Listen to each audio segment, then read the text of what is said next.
that this is supposed to be a news organization, and you have why did they bring it down? Well, I think the stated reason was because people were reading it out of context. And I'm like, what context are you talking about? Right. Because they're reading it in the context of 2023, like 20 years plus after it was written, and they weren't born yesterday. They've seen 20 years of what was referred to in the original. Yeah. And out of context. Kind of like I do see kind of like a turn in the public sentiment around this subject, because it's like the big SJW thing to like support Palestine, right? Yeah. And that's, I guess, traditionally been just sort of off limits in American discourse. But now that's being more popularized, I see, more accepted, and more demographics and more people of different political persuasions are starting to realize the elephant in the room maybe a little bit better. Yeah. After all this time trying to sweep it under the rug, and then we've also had all this like foundational precursor to this conflagration in the form of Ye's comments and all the, Adam Green and Alex Jones, like in the alt media, Ben Shapiro, Jordan Peterson, all of this has been brewing. Exactly. That's a perfect term for it. And it's all coming to a head, like people having revelations reading Osama bin Laden's letter to America. And I just find it almost reminiscent of where we're at with cerveza virus. Sure. It's just that the time scale is different. Perception management around a taboo that it renders anyone who dare mention it persona non grata, pariah extraordinaire.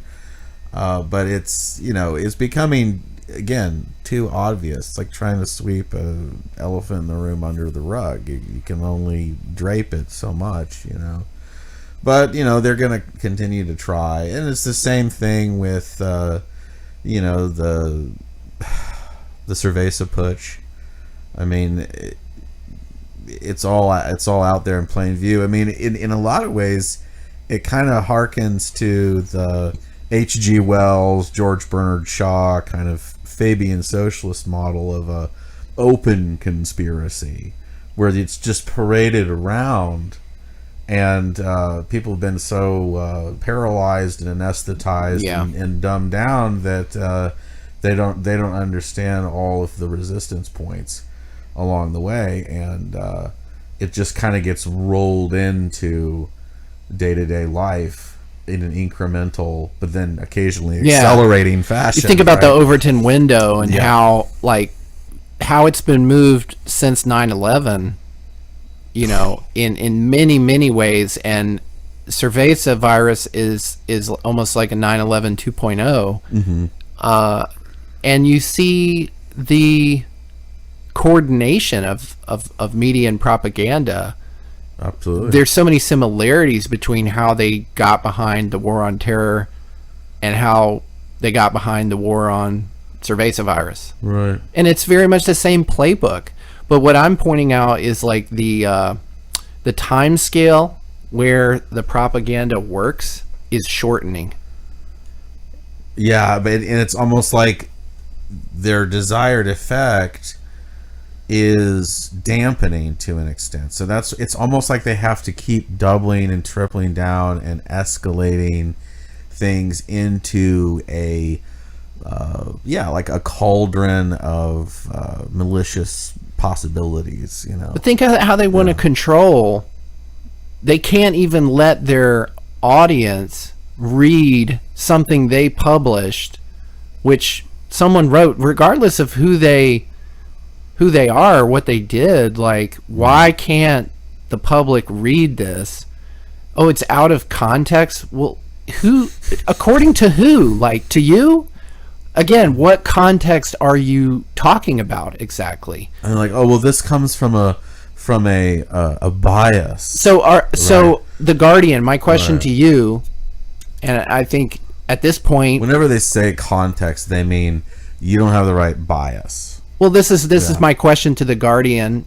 I know you see ztitig.news is probably a joke organization, but I think at this point you've demonstrated that we're more of a news organization than you are, even though we have 11,000 subscribers on YouTube, which is nothing compared to your funding and viewership.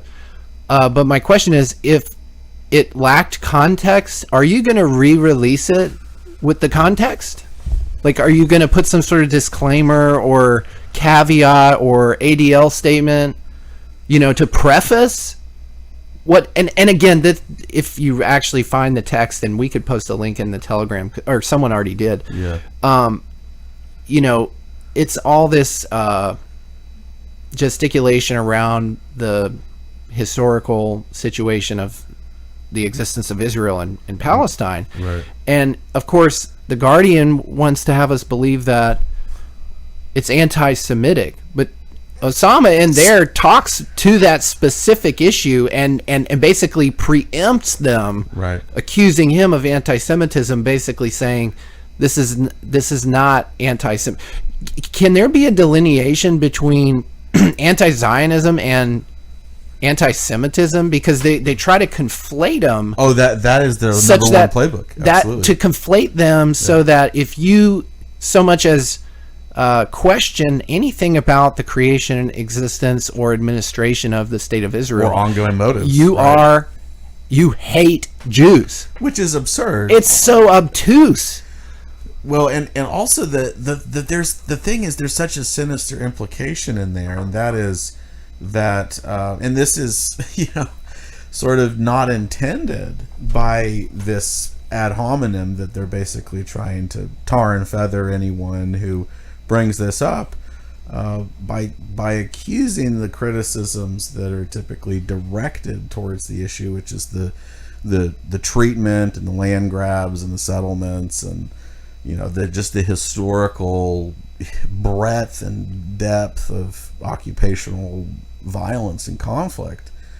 The implication is that, if that is indeed, like just take their argument and reach it to its logical conclusion and say, okay, well, if it really is the case that this form of criticism is anti-Semitic, what you're basically saying is that Jews have the right to perpetuate all these forms of violence that need to be exempt from criticism, essentially. And that's not even what the people advancing the critical argument want. Right. And it's this kind of Moat and Bailey fallacy where, they put up a moat, which is, Jews have a right to exist, basically. But then the implication is, if you're critical of this governmental state and the history therein and all the biblical trappings around it, then you must not want this people to exist or something.